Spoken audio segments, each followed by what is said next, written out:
हर्षदा वीरोर में रहेंगे अगले 1.5 घंटे आपके साथ। फ्राइडे मार्केट के लिए एक अच्छा फ्राइडे अब तक साबित होता हुआ। और हालांकि एक चीज़ ज़रूर है, ट्रेडिंग साइड में दोनों साइड अगर आप ट्रेड कर पा रहे हैं तो ठीक है, वरना इस मार्केट से बाहर रहिए। एक कोई फर्म व्यू बनाकर चलने से कोई फ़ायदा नहीं है। आज मार्केट ने आपको buy on dip sell on rally दोनों दिए और दोनों में अग्रेसिव पैसा बना। अगर आप सुबह का मूव देखें, एक डिप पर एक अच्छी बाइंग, फिर बाइंग पर वहाँ से एक कोलैप्स 22,131 से हमने ऑलमोस्ट कल का लो टेस्ट किया और वहाँ से फिर एक बार और रैली। तो कुल मिला के 3-4 स्विंग्स हो चुके हैं, लेकिन लार्जर टेक्सचर अगर आपको स्क्रीन पर दिख रहा है तो वो सेल ऑन रैली का है जो चेंज होगा 22,185 के ऊपर। और एक चीज़ हर्षदा जो इंटरेस्टिंग है, थोड़ा बात करेंगे इसके ऊपर, अर्निंग्स रिएक्शंस काफ़ी एक्सट्रीम हो रहे हैं फिर से। पॉलीकैप देखिए आप किस तरीके से भागा आज 7% ऊपर। तो क्लियरली मार्केट में ऐसा नहीं है कि वन वे मूव्स हैं, इंडिविजुअल स्टॉक्स में अच्छे खासे मूव आपको फिर भी मिल रहे हैं। और ये देखिए करीब करीब 8% का मूव इस समय पॉलीकैप में आता हुआ। आफ्टरनून अनुज, आफ्टरनून वीरू। अनुज, कंसिडरिंग जैसे आपने कहा दोनों तरफ के ट्रेड्स आपने पकड़ने हैं, अगर तेजी दिख रही है स्क्रीन पर तो तेजी करें, मंदी दिख रही है तो मंदी करें, लेकिन आज क्लोज के लिहाज से फिर क्या इंपॉर्टेंट 22,000 का लेवल रहेगा या फिर आप चाहते हैं कि 22,100 या फिर आज का डे हाई निकाले तो ज्यादा शायद कॉन्फिडेंस आएगा?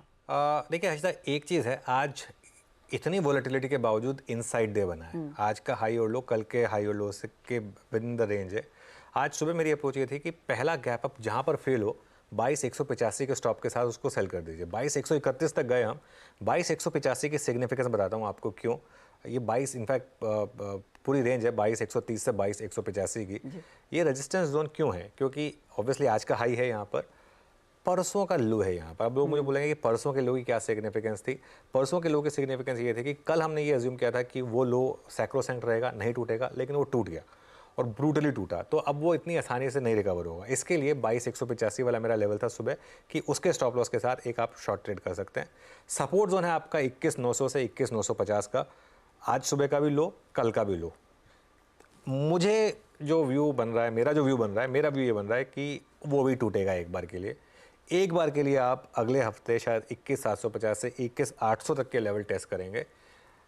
अगेन मैं फिर बोल रहा हूँ, बॉटम एग्जैक्टली कोई नहीं कैच कर पाएगा। अगर आपने आज निफ्टी ETF ले लिया, कोई चिंता की ज़रूरत नहीं है, नीचे मिलेगा तो और ऐड करिएगा। लेकिन अगर आप एक ट्रेडर हैं तो एक चीज़ समझ लीजिए कि सेल ऑन रैली से पैसा बन रहा है, तो हर रैली के फेल होने पर उसको सेल करिए। अच्छा, अब ये रैली बन रही है, अब जहाँ पर ये आपको फेल होते हुए दिखेगी ना, वहाँ पर एक शॉट बनेगा। ऑब्वियसली उस हिसाब से स्टॉप लॉस एडजस्ट करना होगा।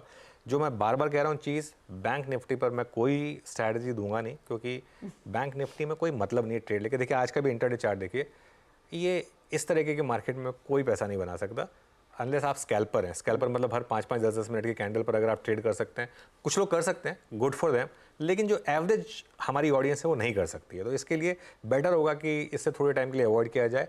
और एक चीज़, इंडिविजुअल स्टॉक्स पर फोकस करिए, वहाँ पर मार्केट आपको बहुत शानदार ट्रेड्स दे रहा है। नंबर्स आने के बाद भी ट्रेड दे रहा है बहुत शानदार मार्केट वहाँ पर। और ऑफ कोर्स